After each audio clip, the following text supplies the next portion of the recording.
আগেই তো আপনাদেরকে ঠকাচ্ছে, যারা মুসলমান তাদেরকে শিরকি করাচ্ছে। তারা নির্বাচনের আগে এই দিব ওই দিব বলছে, টিকিট দিব বলছে না। দোজখের মালিক আল্লাহ, বেহেশতের মালিক আল্লাহ, এই পৃথিবীর মালিক আল্লাহ, কাবার মালিক আল্লাহ।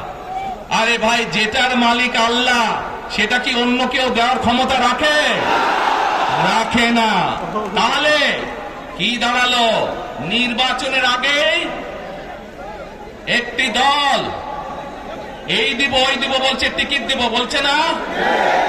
যেটার মালিক মানুষ না, সেইটার কথা যদি সে বলে, এক শিরকি করা হচ্ছে, হচ্ছে না? যার মালিক আল্লাহ, যার অধিকার শুধু আল্লাহ একমাত্র, সবকিছুর অধিকার উপরে আল্লাহর অধিকার।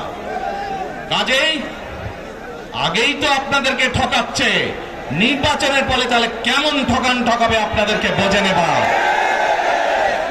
শুধু ঠকাচ্ছেই না মানুষকে, যারা মুসলমান তাদেরকে শিরকি করাচ্ছে তারা। নাউজুবিল্লাহ।